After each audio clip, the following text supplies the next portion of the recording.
শ্রী শ্রী নাম চিন্তামণি কিরণ কণিকা। অষ্টাদশ প্রকাশ শ্রী মহামন্ত্রের মুক্ত প্রগ্রহ মহামাহাত্ম্য। মজ্জয়ন্ত জগৎ প্রেমনি বিজয়ন্তং তদাবয়া।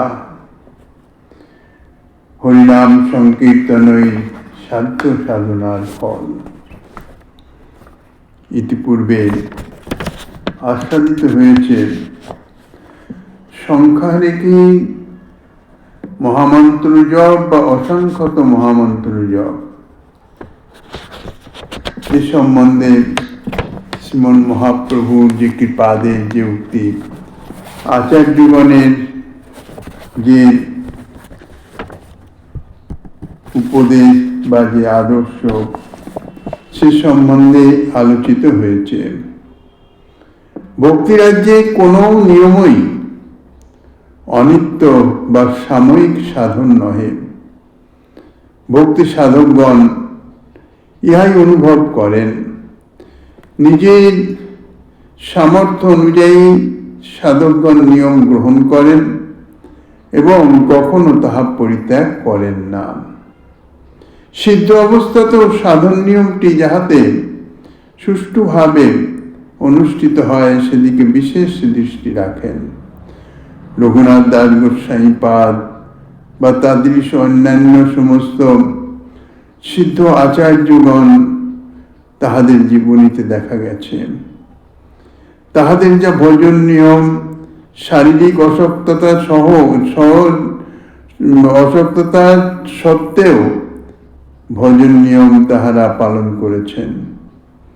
আমরা দেখতে পাই সিদ্ধ জগন্নাথ দাস বাবাজি মহারাজ নবদ্বীপে ছাড়া গঙ্গায় যখন নিজের কুটির করেছেন, তখন তাঁর বয়স অনেক ১৬০ বৎসরের উপর হবে।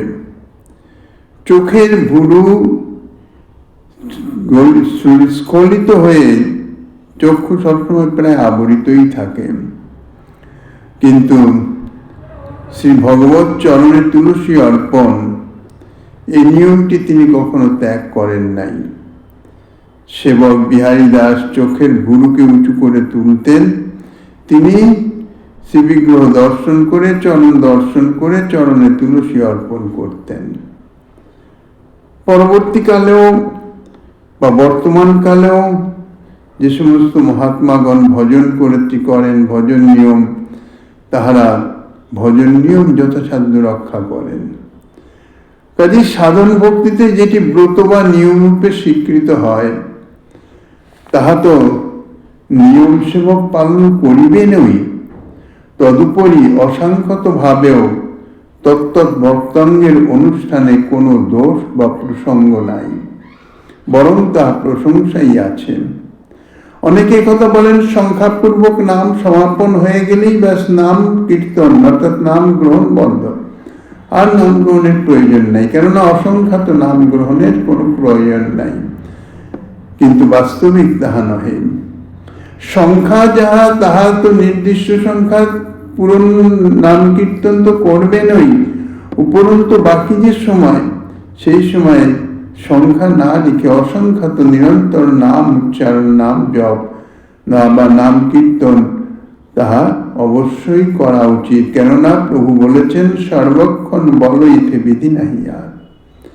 শ্রীমূর্তির অগ্রে প্রত্যহ অপতিত ভাবে 4 বার ভোগ বা 3 বার আরতির বিধি বা নিয়ম আছে। এছাড়াও অনেকে আরো নিয়ম গ্রহণ করেন। শ্রী বিগ্রহ সাক্ষাৎ অর্চা অবতার, নাম স্বরূপ বিগ্রহ, তিনই একই তত্ত্ব। বিগ্রহ নহ তুমি সাক্ষাৎ ব্রজেন্দ্র নন্দন, এই অনুভবটি, এই দৃঢ় বিশ্বাসটি যদি হৃদয়ে অনুভূত হয়, তাহলে তাহার বিগ্রহ সেবা মানে সাক্ষাৎ সেবায় পর্যবসিত হয়ে যায়। তো শ্রী বিগ্রহ সেবায় প্রথমে শয্যা উত্থাপন, মঙ্গলা ভোগ ধরন, তারপর শৃঙ্গার ভোগ, মধ্যাহ্নে রাজভোগ, বৈকালীর শীতলী ভোগ এবং রাত্রের শয়ন ভোগ। 5 বার ভোগের বিধান আছে। এখন অনেকেই অসমর্থতাবশত মঙ্গলা যদি না করতে পারেন, তাহলে শৃঙ্গার রাজভোগ এবং বৈকালী ও রাত্রের সায়নী ভোগ ইহা অবশ্যই প্রদান করেন। তাই 4 বারই ভোগ, না পারলে যার যা সামর্থ্য তদ অনুযায়ী করেন। আর 3 বার আরতি, মঙ্গল আরতি, শৃঙ্গার আরতি, সন্ধ্যা আরতি, এই 3 বার আরতির বিধি বা নিয়ম আছে। কিন্তু এছাড়াও 5 বার, 10 বার, 56 বার বা অসংখ্যভাবে সর্বকালে ভোগ, যেমন পাণ্ডুরঙ্গে শ্রী বিঠ্ঠল সেবকে বা শ্রী রথযাত্রাকালে শ্রী জগন্নাথ দেবকে সর্বক্ষণ, জগন্নাথ দেবের তো 56 বার ভোগ লাগে বলতে গেলে, 56 বার বা 56 প্রকার সর্বক্ষণ অসংখ্যভাবে ভোগ প্রদান বা আরতি করা হয়। মহারাজ ইন্দ্রদ্যুম্নের নিকট বর দিয়েছিলেন জগন্নাথ দেবের হাত কখনো শুষ্ক হবে না, অর্থাৎ ভোগ গ্রহণ করলেন, হস্ত ধৌত করলেন, পরবর্তী আবার ভোগ এসে হাজির, একটু আরতি হলো আবার ভোগ এসে হাজির হবে, এইরকম পরপর ভোগ চলতেই থাকে। কাজেই তাহাতে অপরাধ বা দোষ তো হয়ই না, বরং তাহাতে শ্রী ভগবানে সন্তোষ বিধান করাই হয়। সেইরূপ সর্বকালে মহামন্ত্র গ্রহণের জন্যেই অন্তত লক্ষনাম গ্রহণের বা গণবিধির প্ররোচনা। কেননা 1 লক্ষ নাম গ্রহণ করতে গেলে সময়ের তো প্রয়োজন। তাহার ফলে হবে কি, যদি লক্ষনাম গ্রহণের বিধি গ্রহণ করা হয়, তাহলে সর্বক্ষণ, অন্তত যতক্ষণ হস্তে কার্য, সেবা কার্য না থাকে, যখন হস্তের সেবা কার্যের বিরাম হয়, তখন হস্তে জপমালা এসে উপস্থিত হন এবং সংখ্যাপূর্বক নাম গ্রহণ চলতে থাকে। সাধক ভক্ত কখনোই ভজনহীন অবস্থায় থাকেন না, যে কোনো না কোনো ভক্তি অঙ্গ যাজন তিনি করিতেছেন। কাজেই তাহাতে কোনো প্রত্যয় নাই, মানে কোনো প্রত্যয় নাই। সর্বকাল নাম গ্রহণ রূপ অঙ্গী বিধির বা মুখ্য বিধির অঙ্গরূপে, অর্থাৎ সর্বকালই বিধি নিরপেক্ষভাবে মহামন্ত্র গ্রহণ করতে হবে, তাহারই অঙ্গরূপে নির্দিষ্ট সংখ্যা রেখে সংখ্যাপূর্বক নাম গ্রহণের বিধি। 1 লক্ষ বা 2 লক্ষ বা যাহার নির্দিষ্ট সংখ্যা, যাহার যেরকম সামর্থ্য, যাহার অন্যান্য সেবা কার্য কম নিম্নাধিক্যের জন্যে তাহার সংখ্যা রাখার সুবিধা অসুবিধা বা সংখ্যার পরিমাণ কম বেশি করার অবস্থায় এসে উন্নতি হয় বা সেই রকম করেন। যাহার বাহ্যিক সেবা কার্য অধিক থাকে, তাহার পক্ষে সংখ্যা রেখে নাম গ্রহণ করবার সময় কম। কাজে তার সংখ্যা যে পুরো করতেই হবে এমন কোনো বাধ্যবাধকতা নেই। সংখ্যা রাখার মূল উদ্দেশ্য হচ্ছে নিরন্তর নাম গ্রহণের সুবিধার্থে। সেবা কার্য অধিক নাই, বসে আছি, তখন সংখ্যার নাম চলতে থাকছে। এই জন্যই সংখ্যাপূর্বক নাম গ্রহণের বাধ্যবাধকতা করা হয়েছে। এবং সেই অবসর সময়, অর্থাৎ বাহ্যিক সেবা কার্য, হস্ত দ্বারা সেবা কার্যের ন্যূনাধিক্যের জন্যে যার যেরকম সামর্থ্য তদ অনুযায়ী সে সংখ্যা নির্দিষ্ট করে সংখ্যা নাম করলেন, যাহাতে সে অন্য সেবা কার্য থেকে বিরত অবস্থায় যেন নাম গ্রহণ চলতে থাকে।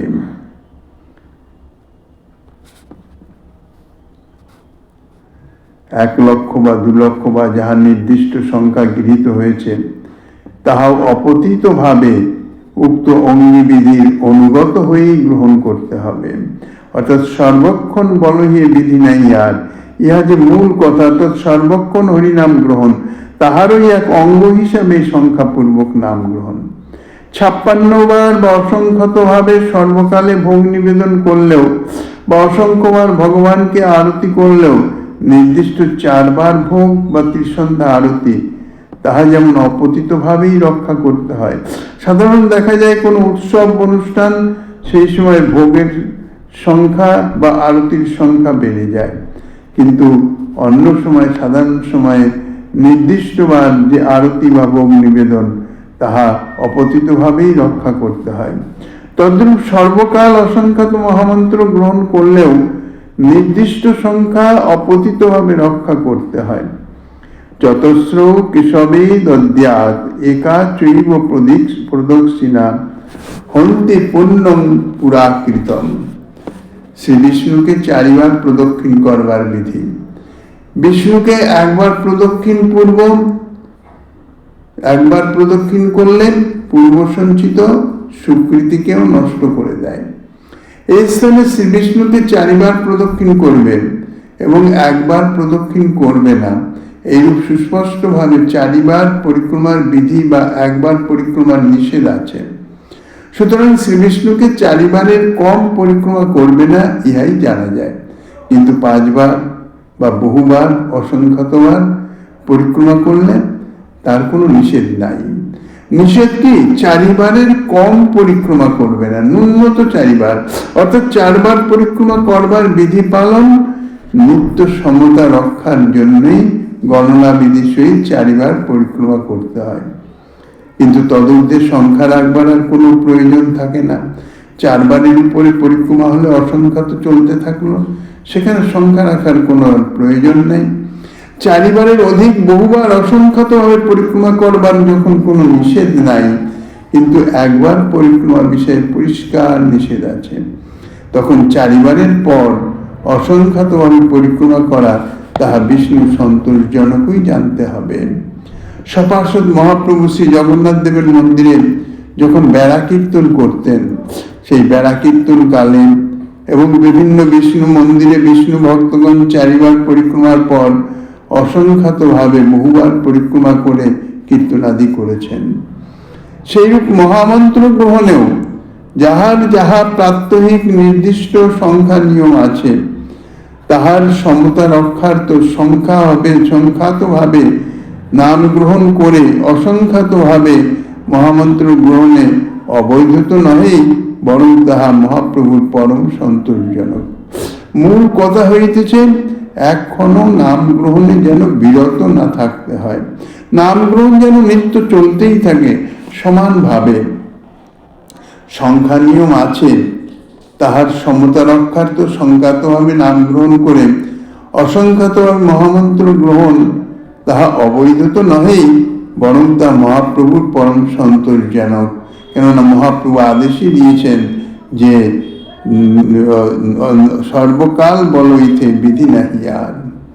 শ্রী রঘুনাথ দাস গোস্বামী পাদ গণনা বিধির সঙ্গে সহস্র দণ্ডবত করে 9 লক্ষ নাম, 1 লক্ষ নাম গ্রহণ করতেন, 1000 বার দণ্ডবত প্রণাম করতেন, আর 2 সহস্র বৈষ্ণবের নিত্য প্রণাম, 2000 বৈষ্ণবের নিত্য প্রণাম করতেন। এই জন্যে কি সহস্র দণ্ডবতের স্থানে আর অধিক বা অগণিত দণ্ডবত করতেন না? স্বর্গস্বামী পাদগণেরও চরিত্রে দেখা যায় সংখ্যাপূর্বক নাম গান ও নতিভি। এই বাক্যে গণনাবিধির সহিত নাম গান বা দণ্ডবত প্রণতির কথা উক্ত হয়েছে। তাহারা সাধক লীলা অভিনয়ে, বাস্তবিক স্বর্গস্বামী পাদ তাঁরা সকলেই নিত্যসিদ্ধ মঞ্জুরি স্বরূপ, তাঁরা নিত্যসিদ্ধ পার্শ্বদ, তাঁদের সাধনের কোনো প্রয়োজনও নাই, কোনো অপেক্ষাও নাই, কেননা তারা নিত্যসিদ্ধ।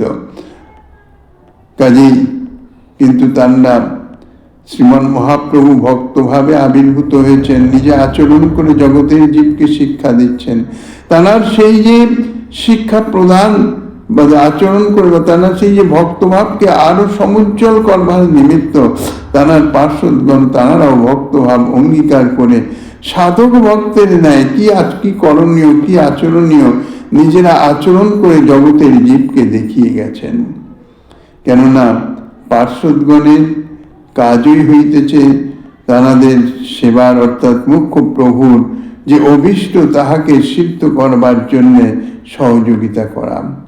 লীলা পুষ্টি শ্রীমন মহাপ্রভু প্রেমদান লীলা করছেন, সেই প্রেমদান লীলার পুষ্টি সাধনের নিমিত্ত পার্শ্বদগণ, অর্থাৎ সেই যে ব্রজপ্রেম প্রাপ্তির উপায় যে স্বরূপ যে ভক্তি সাধন, সেই ভক্তি সাধনের যে ক্রম বা ক্রিয়া কিভাবে করতে হবে, প্রভু যেরকম নিজে আচরণ করেছেন সেই রকম পার্শ্বদগণ নিজেরা আচরণ করে জগতের জীবকে শিক্ষা দিয়ে গেছেন সাধারণ সাধকের নাই। দাস গোস্বামীপাদ তিনি বৃদ্ধ হয়ে গেছেন, দণ্ডবত প্রণামের সামর্থ্য নাই, অর্থাৎ দণ্ডবত হয়ে পড়লে আর ওঠার সামর্থ্য নাই। তা সত্ত্বেও রঘুনাথের নিয়ম যেন পাষাণের রেখা, দুইজন সেবক দুই দিকে তানাকে তুলে উঠে দাঁড় করাতেন, আবার তিনি দণ্ডবত করতেন, আবার তাকে ধরে তুলতেন, কেননা নিজের ওঠার সামর্থ্য নাই। এই অবস্থাতেও তিনি সাধন নিয়মটিকে রক্ষা করে গেছেন জগতের জীবকে দেখাবার জন্য যে সাধন নিয়ম যাহা গ্রহণ করা হয় তাহা অবশ্যই একেবারে মন প্রাণ দিয়ে তাহা রক্ষা করবার জন্য সচেষ্ট থাকতে হয়। তাহাতে কি হয়? তাহাতে প্রভুর সন্তোষ বিধান হয়। রঘুনাথ দাস গোস্বামীপাদের জীবনে প্রথম নীলাচল লীলাতে যখন দাস গোস্বামীপাদ প্রভু যখন বললেন গোবিন্দকে যে পথে অনেক অনিয়ম হয়েছে, কয়েকদিন একটু ভালো মতো সন্তর্পণ করো, অর্থাৎ ভালো মতো প্রসাদ আদি দিও যেন কষ্ট না হয়। রঘুনাথ দাস গোস্বামীপাদ মোটে 5 দিন প্রসাদ অঙ্গীকার করেছিলেন।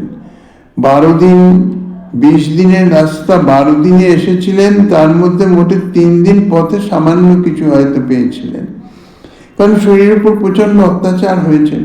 তার জন্য 5 দিন উনি বিশ্রাম সহ প্রসাদ গ্রহণ করলেন। তারপর থেকে আর ওই তৈরি প্রসাদ আর নিলেন না, সিংহদ্বারে দাঁড়িয়ে গেলেন, অর্থাৎ ভিক্ষাবৃত্তি, অযাচিত ভিক্ষাবৃত্তি, কারো দরজায় নেয়। সন্ধ্যার পরে জগন্নাথ দেবের মন্দিরে নিয়মই আছে যে যারা দর্শনার্থী তারা ওই সন্ধ্যার পরে যে সমস্ত বৈষ্ণবগণ সারাদিন ভজনে থাকেন, সন্ধ্যার পরে সিংহদ্বারে তারা দাঁড়ান, অর্থাৎ ভিক্ষার নিমিত্ত অপেক্ষা করেন। সেই সমস্ত দর্শকবৃন্দ আনন্দ বাজার থেকে প্রসাদ কিনে তাদের যা রকম অভিরুচি প্রদান করেন।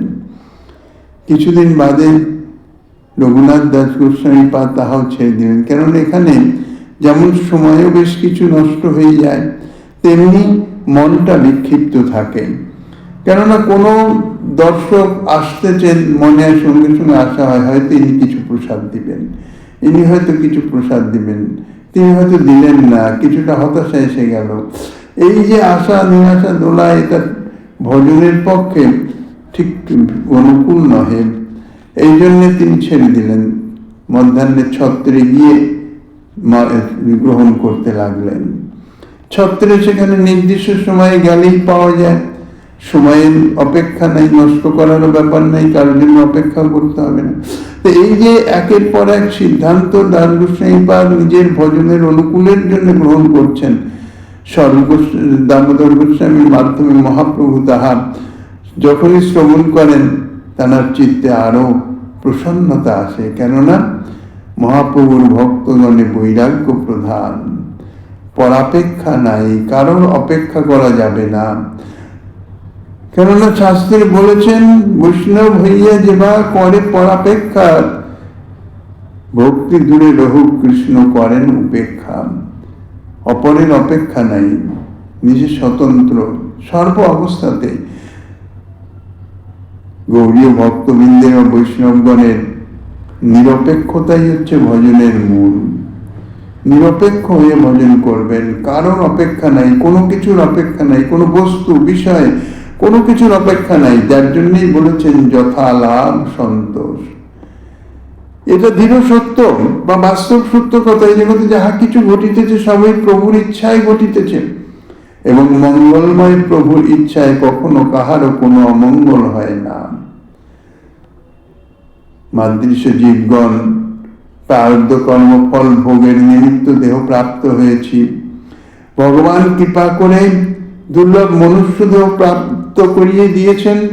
প্রারব্ধ ভোগ তো যেমন তেমন হবেই, তাহার কোনো খণ্ডন নাই, কিন্তু এই দুর্লভ মনুষ্য দেহ প্রাপ্ত হয়ে যদি কিছু ভগবত ভজনে চেষ্টা করা যায়, আন্তরিকভাবে যদি কিছু অগ্রসর হওয়া যায়, সেটাই হচ্ছে লাভ, সেটাই হচ্ছে প্রভুর বিশেষ করুণা। কাজেই সাধক লীলা অভিনয়ে দণ্ডবৎ প্রণতির সমসংখ্যা রক্ষার নিয়ম পালন করলেও অসংখ্যতভাবে দণ্ডবৎ প্রণামও করতেন। সর্বক্ষণ সর্বভূতে ভগবত বৈভব দৃষ্টিতে, ভগবত স্বরূপ দৃষ্টিতে বাসুদেবং সর্বম, যাহা যাহা নেত্র পরে তাহা ইষ্ট স্পৃহে, এই দৃষ্টিতে যেরূপ অসংখ্য দণ্ডবৎ প্রণতি করতেন, তদ্রূপ তাহাদের নামাকৃষ্ট রসনা অগণিত নামও করত, অর্থাৎ নিরন্তর নাম করতে থাকতেন। শ্রীমন মহাপ্রভু দেখিয়েছেন নিরন্তর জিহ্বায় নাম স্বতঃস্ফূর্তভাবে কীর্তন হচ্ছে।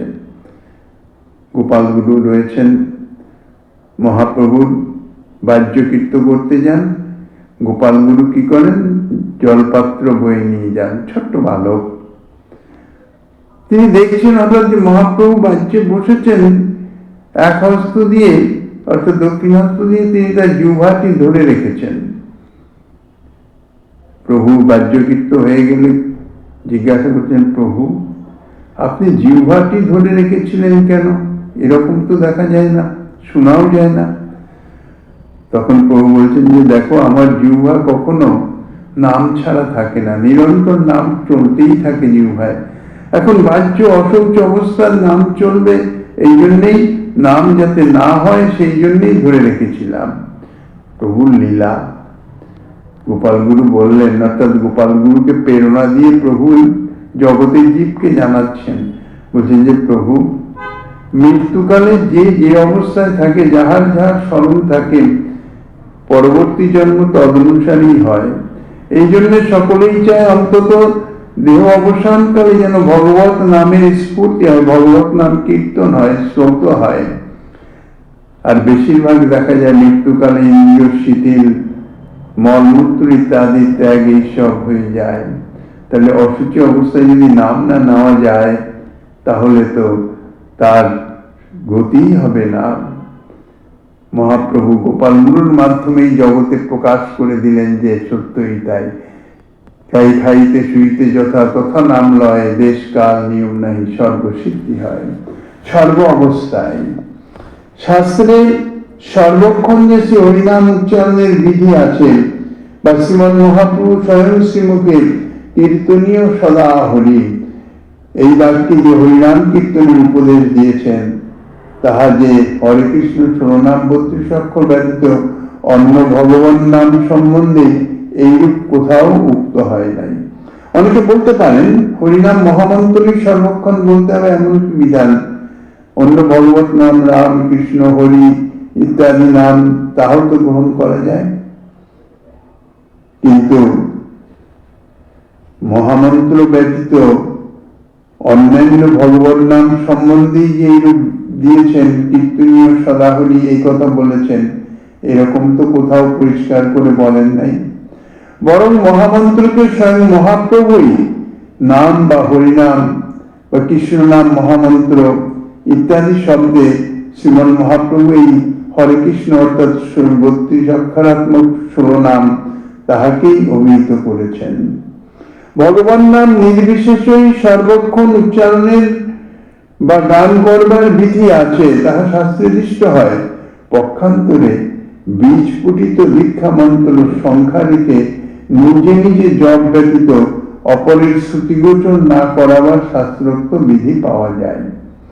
মন্ত্র যাহা বীজ পুটিত অর্থাৎ বীজ সম্বলিত, যে সমস্ত দেবতার মন্ত্র অর্থাৎ ভগবত যে মন্ত্র, ভগবত স্বরূপের মন্ত্র, অনন্ত ভগবত স্বরূপ, প্রত্যেক ভগবত স্বরূপের মন্ত্র আছে, কিন্তু সেই মন্ত্রে বীজ সম্বলিত থাকে। আর সেই বীজ সম্বলিত মন্ত্র যাহা শ্রী গুরুদেবের মাধ্যমে প্রাপ্ত হওয়া যায়, যাহাকে দীক্ষা মন্ত্র বলা হয়, সেই দীক্ষা মন্ত্র কখনো উচ্চারণ অর্থাৎ অন্যের শ্রুতিগোচর হয় এরকম উচ্চারণ করে জপ করবার বিধান নাই। তাহাতে কি হয়, মন্ত্র শক্তি নষ্ট হয়ে যায়। নিজে নিজে জপ ব্যতীত তাহা অপরের শ্রুতিগোচর হবে না, ইহাই শাস্ত্রোক্ত বিধান। শাস্ত্রে কোনো বিশেষ নামের জন্য বা 16 নাম 32 অক্ষরাত্মক হরে কৃষ্ণ নামের জন্য, মহামন্ত্রের জন্য কোন পৃথক ব্যবস্থা নাই। গৌড়ীয় বৈষ্ণব আচার্যগণ এই পৃথক বিধি কোথাও কোথাও প্রদান করেন নাই। নাম হরে কৃষ্ণ মহামন্ত্র নাম, হরিনাম, এইভাবে শ্রীমন মহাপ্রভু নাম সর্বক্ষণ নাম করো, এই নাম সম্বন্ধে হরে কৃষ্ণ মহামন্ত্রকেও সম্বলিত করে দিয়েছেন। শ্রীমন মহাপ্রভু স্বয়ং শ্রীমুখে শ্রী প্রকাশানন্দ সরস্বতী প্রমুখ কাশীবাসী সমস্ত সন্ন্যাসীগণকে বলেছিলেন যে তিনি গুরুদেবের আজ্ঞায় তাহারই প্রদত্ত কৃষ্ণনাম মহামন্ত্র জপ করতেন। প্রকাশানন্দ সরস্বতীপাদ যখন জিজ্ঞাসা করলেন মহাপ্রভুকে, আচ্ছা আপনি কীর্তন করেন ভালো কথা, সন্ন্যাসীর সবাই আসেন না কেন? আর তারপরে কীর্তন করে যে ভাবুকের মতন আপনি বেদান্ত অধ্যয়ন করেন না কেন? ভাবুকের মতন কীর্তন করেন, হাসেন কান্দেন, নাচেন গান, এটা তো ভাবুকের ধর্ম, এটা তো সন্ন্যাসীর ধর্ম নহে। তাহলে তিনি শ্রীমন মহাপ্রভু বলেছিলেন, আমি আমার গুরুদেবের আজ্ঞায় কৃষ্ণ নাম মহামন্ত্র জপ করি। গুরুদেব আমায় আজ্ঞা দিয়েছেন যে তোমার শিক্ষা দীক্ষা নাই, মূর্খ তুমি, বেদান্তে তোমার অধিকার নাই, কেননা বেদান্ত অধ্যয়ন করতে গেলে তাহাতে কিছু বিদ্যা শিক্ষার জ্ঞান প্রয়োজন। এমনি এমনি বেদান্ত অধ্যয়ন তো হয় না, তা তুমি মূর্খ, তোমার বেদান্ত অধ্যয়নের অধিকার নাই। তা বেদান্ত অধ্যয়নের অধিকার নেই, কিন্তু ভজন তো কিছু করতে হবে, কাজেই তুমি কৃষ্ণ নাম মহামন্ত্র অর্থাৎ এই 16 নাম 32 অক্ষরাত্মক এই যে মহামন্ত্র, এই নামই তুমি করো, এতেই তোমার সর্বসিদ্ধি হবে। তো সেই নাম করতে করতে আমি প্রেমোন্মত্ত হয়ে গেছিলাম। হাসি কান্দি নাচি গাই, ঘুমে গড়া গড়ি যাই, আপন ইচ্ছায় নয়। এই কৃষ্ণ মহামন্ত্রই আমাকে এরকম উন্মত্ত করে দেয়, পাগল করে দেয়। তখন গুরুদেবের কাছে গিয়ে বলেছিলাম যে একটি মন্ত্র দিলেন গোসাই, আমি যে স্থির থাকতে পারি না, আমাকে যে পাগল করিয়ে দিয়েছে, পাগলের মতন উন্মত্ত হয়ে যায়। তাতে গুরুদেব বলেছেন, ইহাই প্রভুর কৃপা, এটাই যথার্থ মহামন্ত্র গ্রহণের ফলস্বরূপ। শ্রী গুরুদেব সেই কৃষ্ণনাম মহামন্ত্রই ভক্ত সঙ্গে সর্বক্ষণ সংকীর্তন এবং সর্বত্র প্রচার করে সর্বলোক নিস্তারের আদেশ করেছিলেন। শ্রী চৈতন্য চরিতামৃতে কবিরাজ গোস্বামীপাদ তাহা বর্ণনা করেছেন। শ্রীমান মহাপ্রভু শ্রী ঈশ্বরপুরী পাদের নিকট হতে যে দশাক্ষর গোপাল মন্ত্র প্রাপ্ত হইবার লীলা করেছিলেন, অর্থাৎ দীক্ষা গ্রহণ করেছিলেন, কেননা ভক্তরূপে অবতীর্ণ হয়েছেন, কাজেই ভক্তের কি করণীয়? সাধন ভক্তি অঙ্গ যাজন, তার মধ্যে দীক্ষা গ্রহণ অর্থাৎ গুরু পাদাশ্রয় একটি বিশেষ অঙ্গ। সেটিকে জগৎজীবকে শিক্ষা দিবার নিমিত্ত জগৎগুরু হয়েও তিনি গুরুকরণ করেছেন। ঈশ্বরপুরী পাদের নিকট থেকে দশাক্ষর গোপাল মন্ত্র প্রাপ্ত হবার লীলা করেছেন। শ্রী চৈতন্য ভাগবতে তাহা বর্ণিত আছেন। সেই মন্ত্র কিন্তু কখনো ভক্ত সঙ্গে সংকীর্তনীয় বা সাধারণ্যে প্রচার্য নয়, প্রচার করবার নয়। দীক্ষা মন্ত্র কখনোই প্রচার তো দূরে থাক, উচ্চারণ অর্থাৎ অপরের শ্রুতিগোচর হয় এরকম ভাবে উচ্চারণ করা নিষেধ আছে, তাহাতে মন্ত্র শক্তি নষ্ট হয়ে যায়। শ্রীমান মহাপ্রভু কাহাকেও গোপাল মন্ত্র প্রদানের আদর্শ প্রদর্শন করেন নাই, অর্থাৎ কাহাকে দীক্ষাও প্রদান করেন নাই। শ্রীরূপ গোস্বামীপাদের উক্তি থেকে জানা যায় শ্রী চৈতন্য মুখোদ্গীর্ণ হরে কৃষ্ণেতি এই 32 অক্ষরাত্মক স্বনামই সমগ্র জগৎকে প্রেমে নিমজ্জিত করিতেছেন। অর্থাৎ শ্রীমন মহাপ্রভু এই হরে কৃষ্ণ মহামন্ত্র তাহাই জগৎজীবকে প্রদান করে গেছেন, দীক্ষা মন্ত্র হিসাবে কাউকে তিনি প্রদান করেন নাই।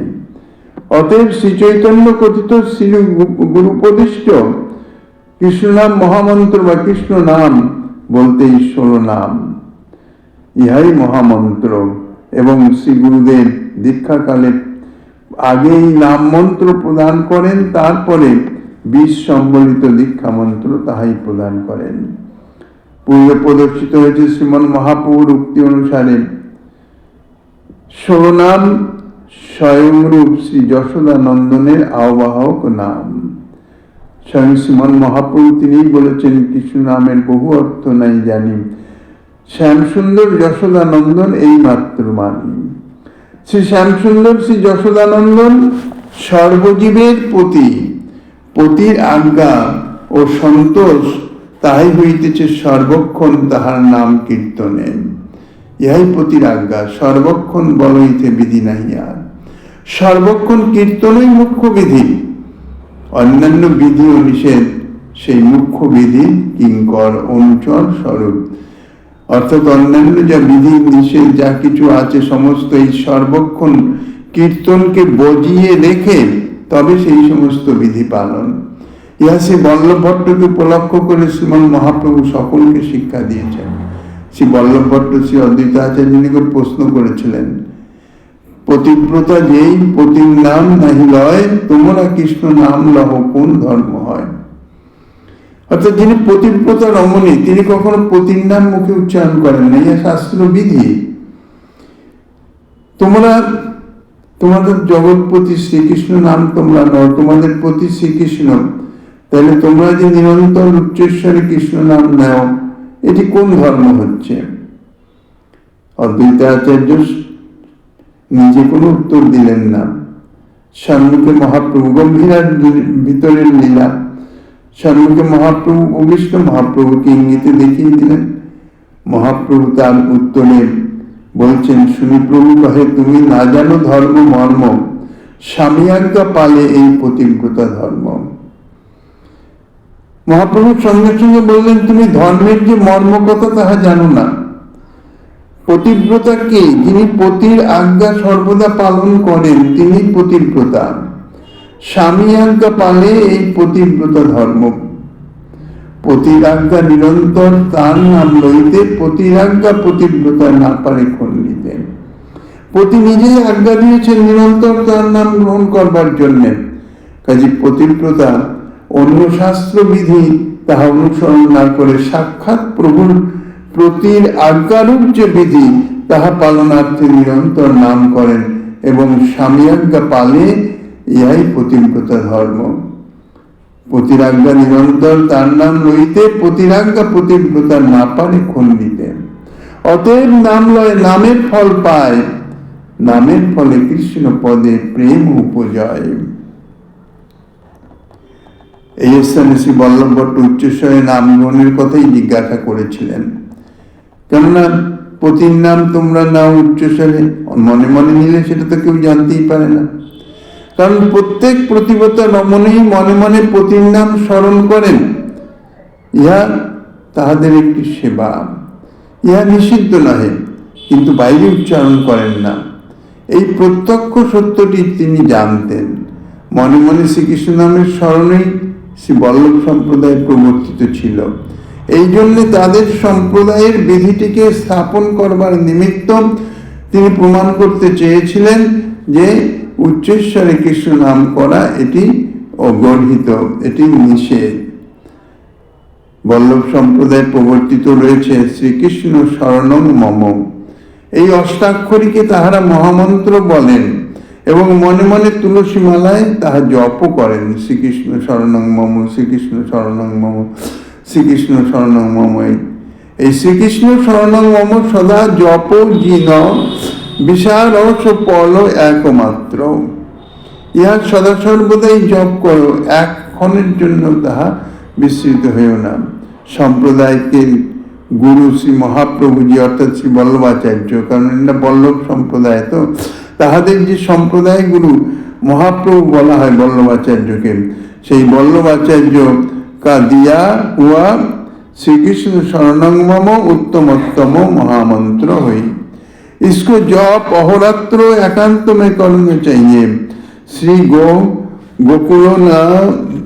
गोकुलनाथ जी अर्थात चतुर्थ लाल जी बल्लभ भट्टेर बल्लभाचार्येर चतुर्थ जे स्मरणी ताहाते সেই गोकुलनाथ जी के वचनामृत अपने गुरु में मंत्र दिए हुए अष्टाक्षर पंचाक्षर तीन को प्रकाशना करना इत्यादि पुष्टिमार्गीय मुख्य धर्म তাহাদের যে গ্রন্থ স্বরূপ সেবা সেই গ্রন্থে বর্ণিত আছে। শ্রী চৈতন্য অনুগ সম্প্রদায়ের সর্বক্ষণ উচ্চস্বরে কৃষ্ণনাম মহামন্ত্র কীর্তন করতে দেখে বল্লভ ভট্টের তাহা বিসদৃশ মনে হয়েছিল, কেননা ইহা তাহাদের সম্প্রদায়ের অনুকূল নয়। কিন্তু স্বয়ং শ্রী চৈতন্য দেব যখন উচ্চস্বরে সর্বক্ষণ কৃষ্ণ নাম গ্রহণই যে সর্বপ্রতি শ্রীকৃষ্ণের আজ্ঞা এবং অভিপ্রেত তাহা জানালেন। শ্রীমদ্ ভাগবতে শ্রীকৃষ্ণ মহিষী শ্রী ভদ্রাদেবী কর্তৃক শ্রী দ্রৌপদীর নিকট কৃষ্ণ নাম উল্লেখ করে স্বীয় বিবাহ বৃত্তান্ত বর্ণনা করেছিলেন। এতৎ প্রসঙ্গে শ্রী সংক্ষেপ বৈষ্ণব তোষণীতে শ্রী গোস্বামীপাদ তিনি বলেছেন যে গুরুজন আদি নাম গ্রহণ এই লোকেই দোষাজনক হয়, কেবল নাম উচ্চারণে তুচ্ছত্ব বা অনাদর প্রকাশ পায়। সেই জন্যই গুরুজনের নাম উচ্চারণ করতে নাই, সদা সর্বদা সেটি বলতে নেই, কারণ তাতে হেলার অর্থাৎ অপরাধ এসে যায়, মর্যাদা খণ্ডন হয়ে যাওয়ার জন্যে। কিন্তু ভগবান নাম সম্বন্ধে তাহা নয়, তাহার গুণপর অর্থাৎ গুণাতীত তাহা এই জগতের কোন গুরুজনের নাম নয়, যেহেতু তাহা মহামাহাত্ম সূচক এবং পরম আদরময়। শ্রুতি মন্ত্রে শ্বেতাশ্বতর উপনিষদের উক্ত আছে পরম ব্রহ্মের নাম মহৎ কীর্তি স্বরূপ। অতএব শ্রী ভদ্রাদেবীর প্রতি সাক্ষাৎ ভগবান হওয়ার জন্য তাহার পক্ষে নিরন্তর কৃষ্ণ নামের উল্লেখ তাহা দোষাবহ হয় নাই, তাহাতে বরং পরম গুণই প্রকাশ পেয়েছে। শ্রীকৃষ্ণের স্বকীয়া পত্নী পাতিব্রতাগণ মহিষী শ্রীভদ্রা আদি পতির আজ্ঞা বা শ্রুতিবিহিত তাহা জেনে পতিকৃষ্ণের নাম উচ্চারণ করেন। এইভাবে এ সম্বন্ধে উচ্চস্বরে হরিনাম সম্বন্ধে গোস্বামীপাদ আরো যাহা কিছু আস্বাদনী দিচ্ছেন, শ্রীমন মহাপ্রভু গিরিধারীলালের কৃপা হলে আগামী দিন আস্বাদনের বাসনা রেখে